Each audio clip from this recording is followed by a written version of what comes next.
Hi, I'm Suryadarshini, and welcome to the third week of the meditation challenge, Going Deeper. I'm going to be inviting you to come into relationship with 3 different suggestions about how you might be able to take your practice deeper now that you've learned these 2 practices, the mindfulness of breathing and the metta bhavana. And the first suggestion or invitation I'll make is embodiment. And this might be something that some of you are already doing, something that might feel really familiar to you in your practice. So when we start meditating, often we feel like we're meditating from the neck up. We often think of ourselves or our brain or our mind to exist somewhere in our head, just behind our eyes, somewhere right around here.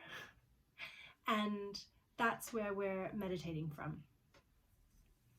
And this, in a way, makes sense. We're learning a new practice, we're thinking, we're trying to remember what the stages are, how long each one, what we're supposed to be doing. And it can feel quite cognitive and quite focused, probably on our heads.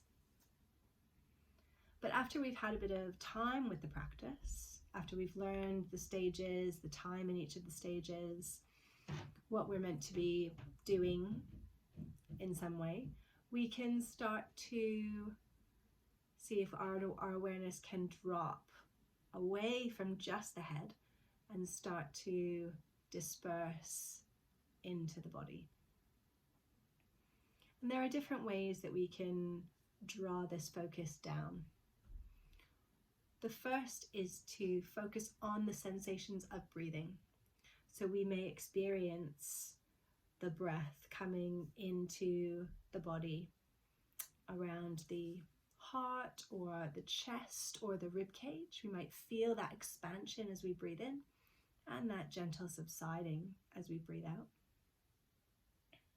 We may also be more aware of the back body or maybe even down lower in the belly. So even through each of the stages of the mindfulness of breathing, we can notice where in the body do we feel the breath. Rather than thinking about the breath or watching the breath, can we be with the breath? Another option for an embodied approach to practice is to find a way to connect with a part that's a bit difficult in the body. And that might be a habitual area of tension. So that might be around our shoulder or a knee or our back. It might be going to that place that we find difficult and being with the breath there, noticing how the breath comes in, how the breath maybe changes through the breathing process. Some of us might be more aware of our emotional qualities, our emotional sense in the body. So it might be something that we're more aware of it might be our heart area or might be our gut, where we can feel anxiety or fear or tension. But there may also be feelings of expansion or openness or okayness. So coming into an emotional awareness of a different part of the body can be a way to come down out of our heads and start to explore these different experiences within this human form. And we can return to these areas when we get distracted. That's probably still going to happen, will always happen. We'll find ourselves up in our head and maybe not even up here, but actually off somewhere else in the future or in the past or in some cycle of worry or concern. So gathering our attention back, not just into our heads, but actually into our bodies, can help us be more present and allow us to go deeper into the practice. The next suggestion I'm going to make is to start to loosen and become a little bit more intuitive around the structure of the practice. Again, when we start, we want to be really clear about what we're doing and how long we're doing it for. And that's important. We need that. Especially when we're learning something, we need a bit of a structure. We need a beginning, a middle, and an end. We've been doing this for a few weeks now. You know the structure of the practices. And it's an opportunity to start to be a little bit more intuitive and maybe even playful with that structure.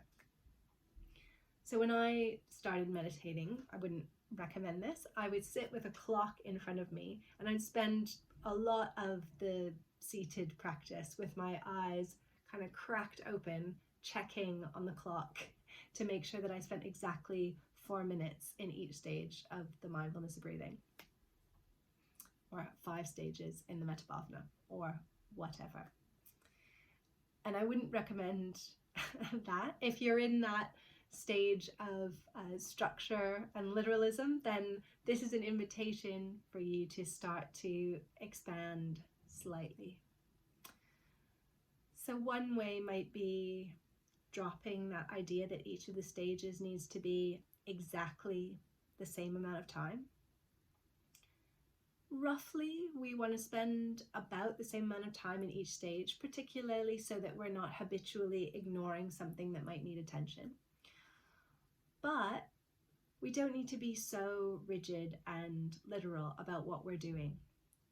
It'll also give us an opportunity to be a little bit more fluid with the practice and realize that each time we sit down, it's an opportunity to respond to how we are right then, rather than to impose this idea of what we're supposed to be doing in the practice. So that might mean you stay with one of the stages a little bit longer. You follow a thread that is of interest to the mind, to the body. It may also be that you give yourself permission to start to feel into difficulty in a different way. And when we start meditating, we can often feel like we want to do this for a reason. We want to be more concentrated or more calm or maybe even happier. And that might happen, but the longer that we meditate, the more we'll realize that it's not going to happen all of the time. Especially if we're meditating every day, you're getting to know that whenever you sit down on the cushion or the chair, you're with you, you're with your mind. Wherever you go, there you are.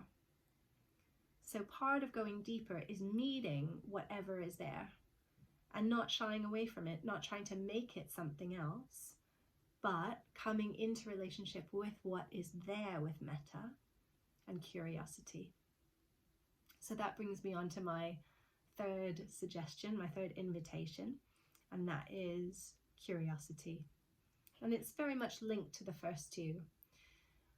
The longer your meditation practice carries on, the more you want to give yourself permission and opportunity to start to explore and follow different threads of your practice. So we've talked about 2 already.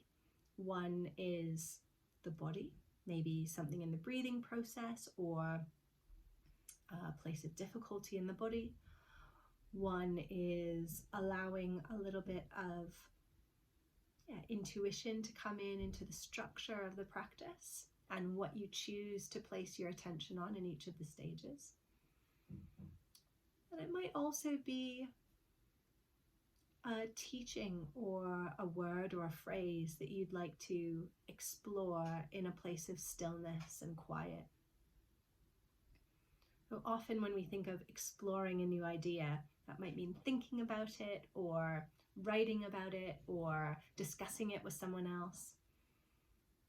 Meditation gives us another opportunity to explore an idea or a teaching in a more body-based, quiet, reflective, non-thought related way.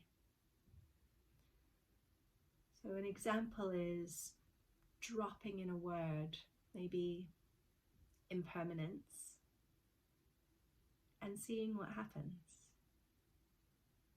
So rather than thinking, okay, yeah, I know some things are impermanent and I know that things change all the time and sometimes that's good and sometimes I struggle, seeing if we can leave those words, and once you've established a bit of a calm mind in your practice, you're not too distracted, think of your mind a bit like a still lake, and you're dropping in a pebble, a phrase, a word, and listening or watching for the ripples.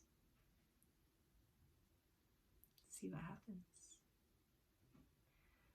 So, invitation for week 3, going deeper, is to be more embodied in your practice. Start to explore different sensations in the body.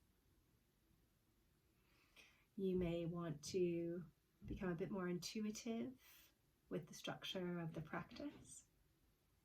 And then finally, bringing in an element of curiosity and exploration of a concept, a word, a phrase in a still, quiet way.